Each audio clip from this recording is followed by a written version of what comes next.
Bonjour à tous, alors aujourd'hui on se retrouve pour une vidéo d'enquête criminelle en France qui a eu lieu au début des années 2000 et plus précisément en 2002, en janvier 2002. C'est une vidéo qui va montrer vraiment l'importance des preuves matérielles dans une enquête criminelle de ce type et de cette envergure, parce que vraiment même des années après les faits on peut avoir des résultats qui sont vraiment époustouflants et très importants dans ce genre d'enquête criminelle.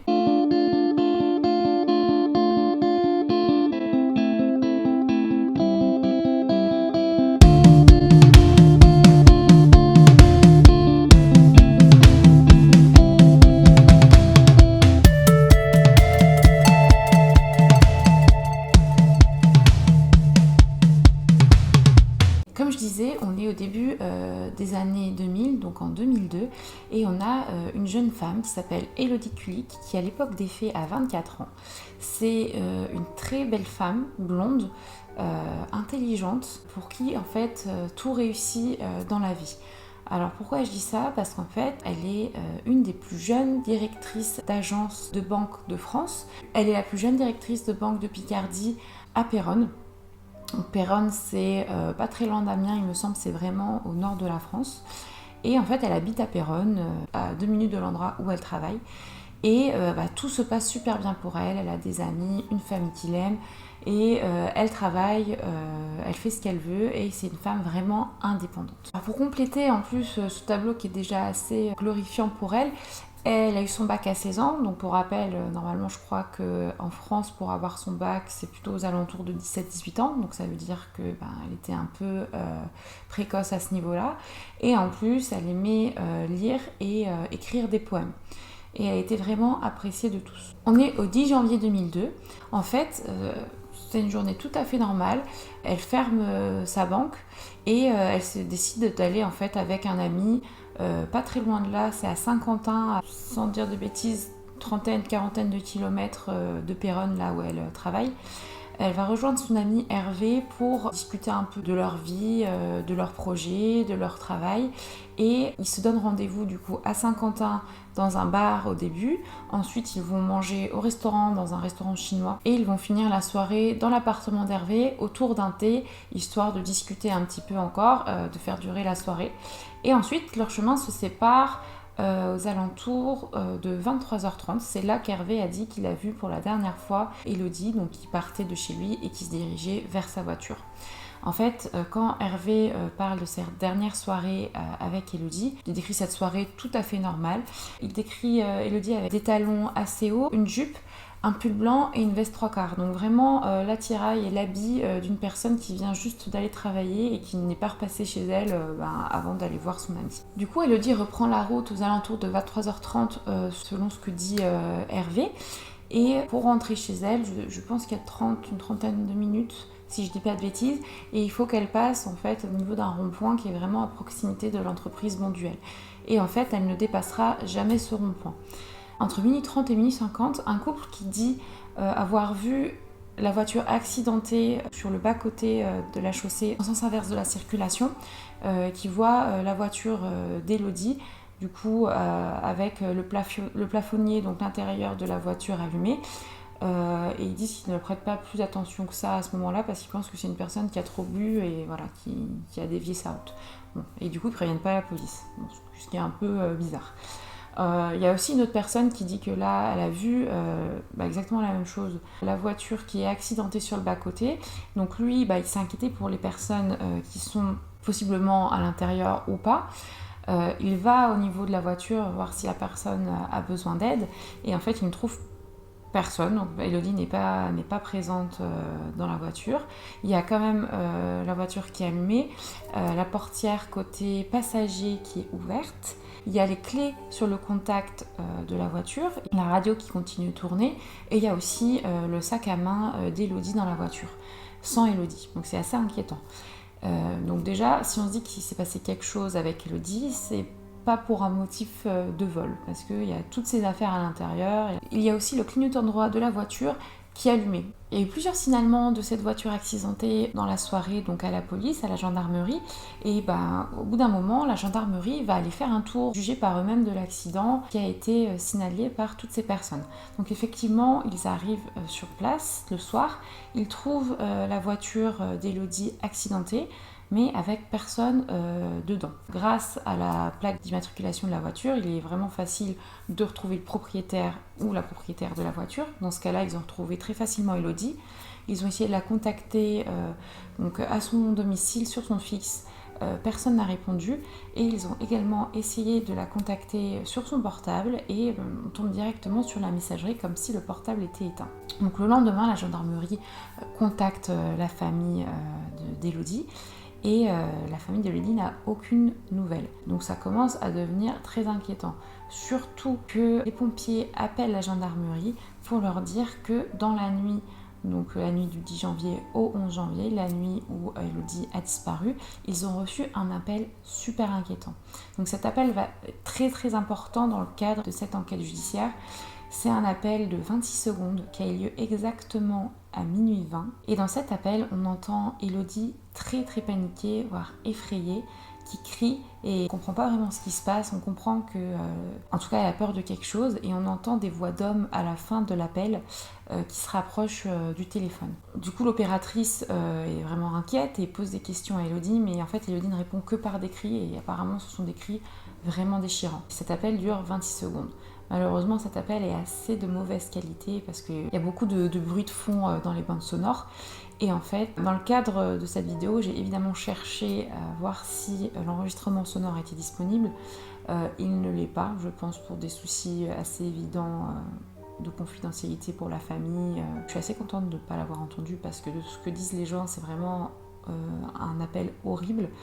Et de toute façon, si je l'avais eu, je ne l'aurais pas mis dans cette vidéo parce que je pense que tout le monde n'a pas envie d'entendre quelqu'un crier de frayeur. La police commence vraiment à s'inquiéter et la famille également parce qu'elle est avisée de cet appel.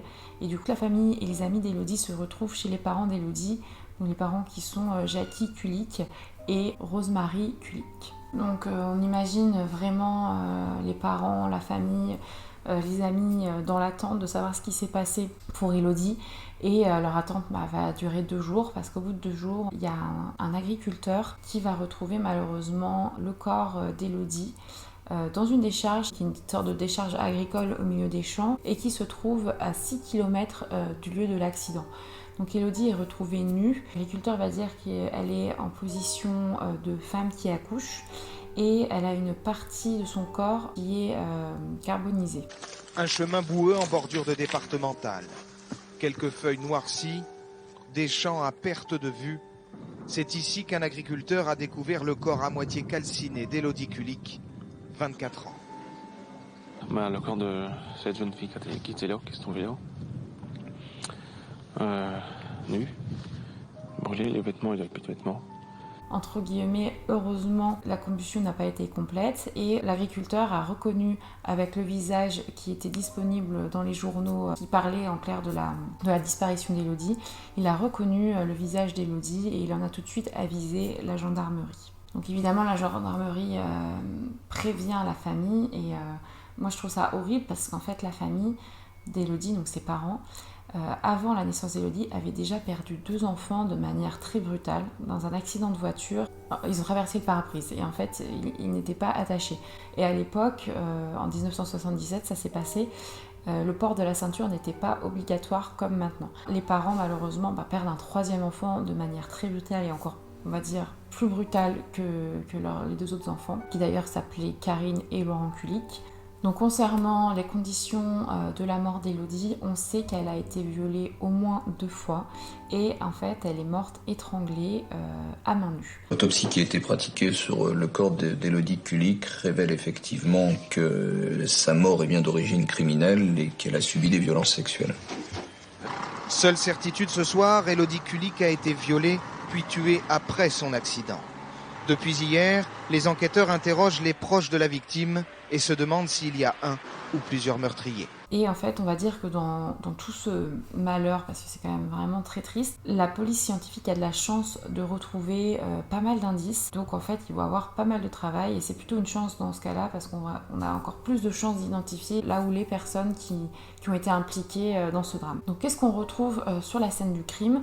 On va retrouver un préservatif usagé avec du sperme à l'intérieur, donc un ADN identifiable. L'emballage du préservatif à côté. On va retrouver aussi du sperme sur le corps d'Élodie. Après des analyses, on va montrer que le sperme dans le préservatif et sur le corps provient de la même personne.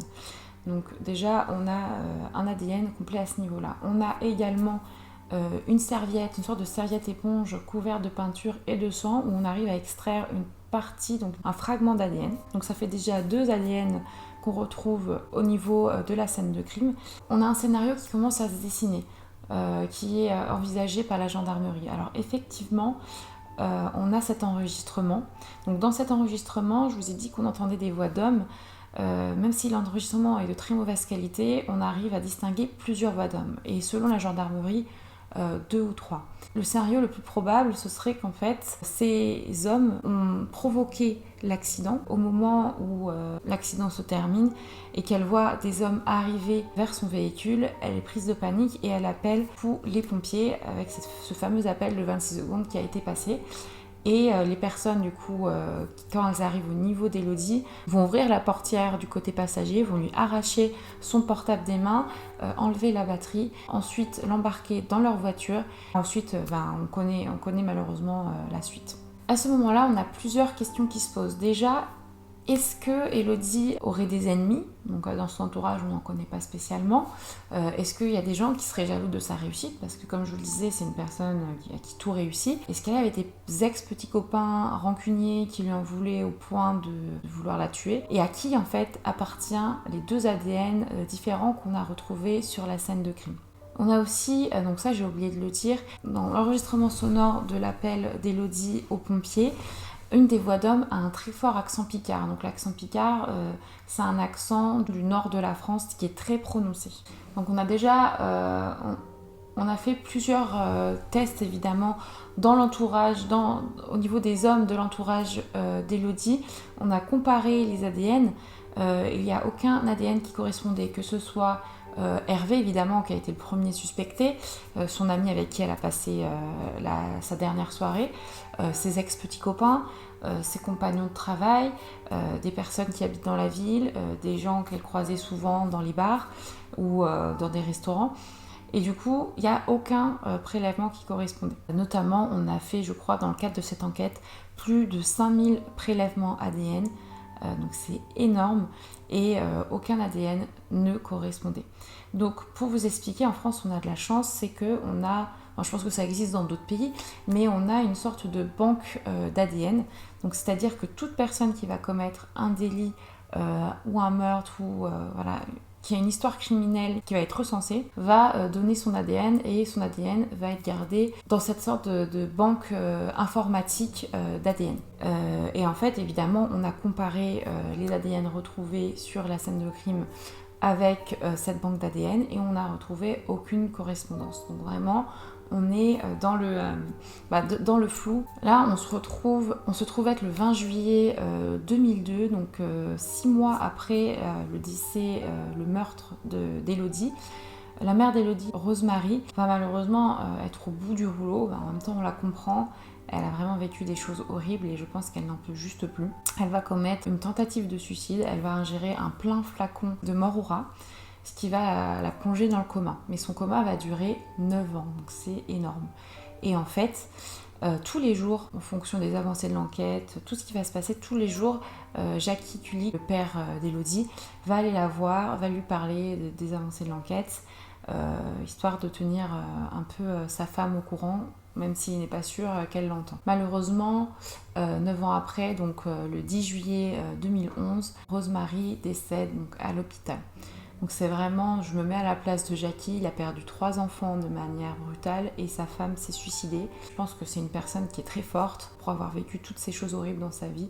Je pense que c'est vraiment beaucoup pour un seul homme. Et le plus fou, c'est que vraiment, on a un gros tournant, voire le tournant dans cette enquête criminelle qui se passe le 16 janvier 2012, donc quelques mois après la mort de Rosemary. Donc c'est vraiment dommage parce qu'elle n'a pas été au courant de vraiment cette avancée qui est phénoménale dans le cadre de cette enquête. Alors quelle est cette avancée ? C'est que tout simplement, on va voir Jackie et on va lui dire « On a trouvé l'ADN du violeur de votre fille », donc possiblement l'ADN d'un des meurtriers. Donc comment est-ce que c'est possible ? Qu'est-ce qui s'est passé ? Tout simplement, on a un policier de la police scientifique qui s'est inspiré d'une méthode américaine qui s'appelle la recherche par parentèle. Alors je vais vous expliquer ce que c'est. La recherche par parentèle, donc on parle d'ADN, c'est une recherche avec des gènes héréditaires, donc à partir d'un ADN qui est incomplet. Donc j'explique. En fait, normalement, quand on fait une recherche d'ADN par rapport à cette banque dont je vous ai parlé, on recherche à partir d'un ADN complet et on compare les autres ADN qui sont des ADN complets également. Et on regarde s'il y a un match ou pas. Là, ce qu'on va faire, c'est qu'on va prendre une partie de cet ADN qui est recherché et en fait, on va prendre la partie avec les gènes héréditaires et on va comparer à cette même banque d'ADN. Qu'est-ce que ça peut faire ? Ça peut faire qu'en fait, on va trouver des personnes qui ont un lien de parenté avec la personne qui correspond à l'ADN recherché, donc quelqu'un de la famille. Et en fait, ça match et en fait on retrouve une personne qui a été condamnée pour une affaire d'agression sexuelle. Et cette personne se trouve être le père du violeur d'Élodie.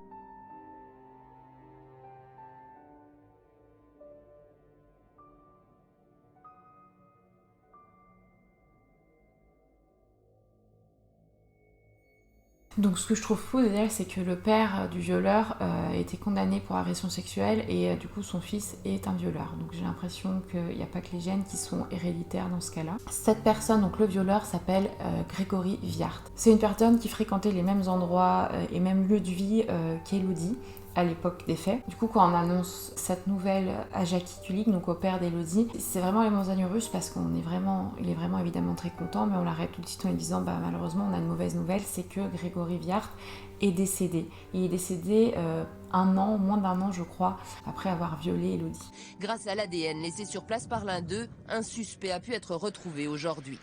Il s'agit d'un homme de 22 ans, décédé dans un accident de la route 1 an après le meurtre de la jeune femme. Et en fait, pour pouvoir prouver que c'était réellement son ADN, on a exhumé le corps de Grégory et on a comparé son ADN, donc l'ADN présent sur le corps, à l'ADN trouvé sur la scène de crime. Et effectivement, il s'est avéré que c'était bien Grégory Viart, l'auteur des viols. On peut se dire que c'est une déception, mais en fait, tout n'est pas perdu. Pourquoi ? Parce que comme je vous disais, dans l'enregistrement sonore qu'Élodie a passé aux pompiers le soir du 10 janvier 2002, on a identifié plusieurs voix d'hommes, au moins 2 et peut-être voire 3. Donc du coup, on se dit, ces personnes-là, on va les rechercher parce qu'elles sont peut-être encore en vie. Et où est-ce qu'on va les rechercher ? On va les rechercher dans l'entourage de Grégory Viart à l'époque des faits. Pour le père d'Élodie, pendant 10 ans, il n'a jamais perdu l'espoir de retrouver les meurtriers de sa fille. Je suis persuadé maintenant qu'on va les retrouver. On a retrouvé malheureusement un qui est décédé, mais bon, il n'y a pas de doute, on va retrouver les complices. Donc on va faire un petit retour en arrière. Donc Grégory Viart, à l'époque des faits, il avait 23 ans. Donc c'était un jeune homme qui était connu un peu dans la région pour des petits faits, et qui était un peu roublard, mais qui n'a jamais été arrêté par la police, sinon on aurait eu son empreinte génétique dans le fichier, et on l'aurait retrouvé beaucoup plus facilement que ça. Et en fait, c'est une personne qui fait partie d'un groupe qui s'appelle le groupe T44 et aussi qui faisait beaucoup de moto. Donc il avait des personnes dans son entourage qui faisaient partie du groupe T44, qui faisaient de la moto, avec qui il sortait souvent boire des bières, faire des tours de moto. Il avait cette bande de copains-là et il y a un fait très étrange, c'est qu'en 2005, il y a vraiment un truc étrange avec ce groupe, c'est qu'il y a 3 personnes qui sont mortes en une seule année et dans des conditions très étranges. 2 qui ont été retrouvées dans un canal avec des traces de coups et avec pas d'eau dans les poumons, donc ça veut dire que s'il n'y a pas d'eau dans les poumons, la personne ne s'est pas noyée, donc clairement c'est pas accidentel. Et aussi un qui est mort carbonisé dans sa voiture. Et on a aussi Grégory Viart qui est décédé en 2003 dans un accident de voiture. Donc tout ça c'est vraiment étrange. En tout cas, à l'époque, en 2012, il reste encore 7 personnes qui étaient dans l'entourage proche de Grégory Viart.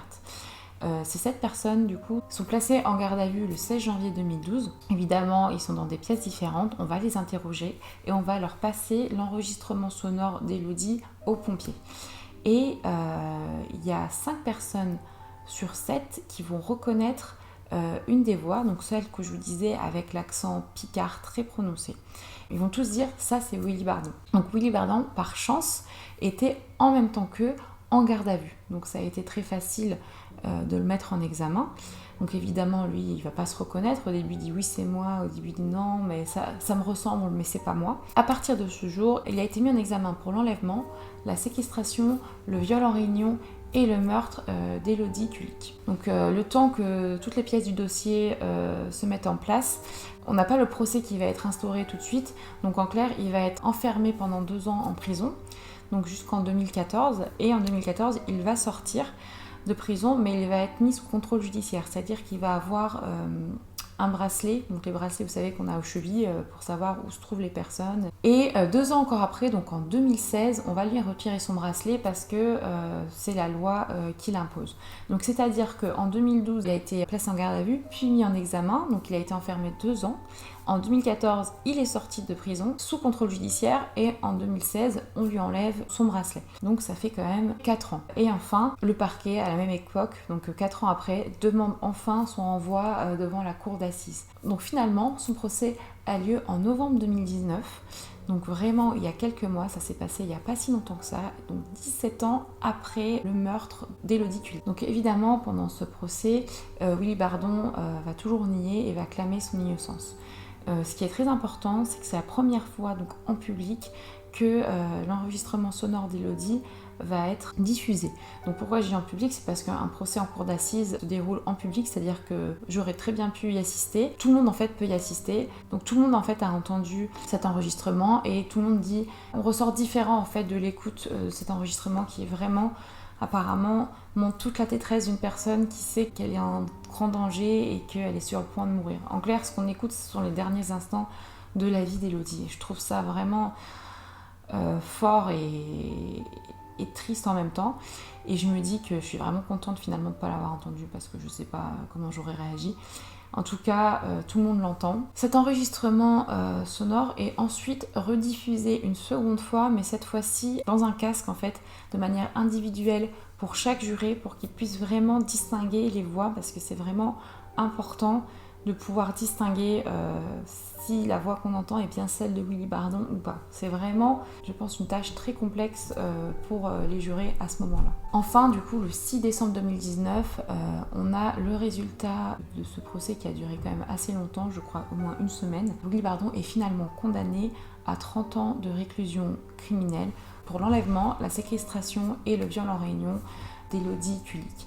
Il est acquitté des faits de meurtre parce qu'en fait, on n'a pas vraiment de preuves déjà qu'il a tué et surtout, on n'a même pas de preuve qu'il était présent sur la scène de crime à ce moment-là, à part la preuve qu'il était très ami avec Grégory Viart à l'époque. On n'a aucune preuve en fait qu'il était présent à ce moment-là. Donc je pense que c'est pour ça qu'il n'a pas été accusé des faits de meurtre d'Élodie Kulik. Il y a quelque chose de fou aussi qui s'est passé à l'annonce du verdict, donc le 6 décembre 2019. Willy Bardon avait fait passer, alors je ne sais comment, une petite fiole avec un pesticide qui s'appelle le thémique. Il l'a ingéré d'un coup et il a été hospitalisé dans un état très grave. Il a été sauvé et du coup il a été mis hors de danger et il est retourné en prison pour purger sa peine. Évidemment, les avocats de Willy Bardon font appel de cette décision, donc je pense qu'il va y avoir un procès en appel, donc c'est pas prévu pour le moment.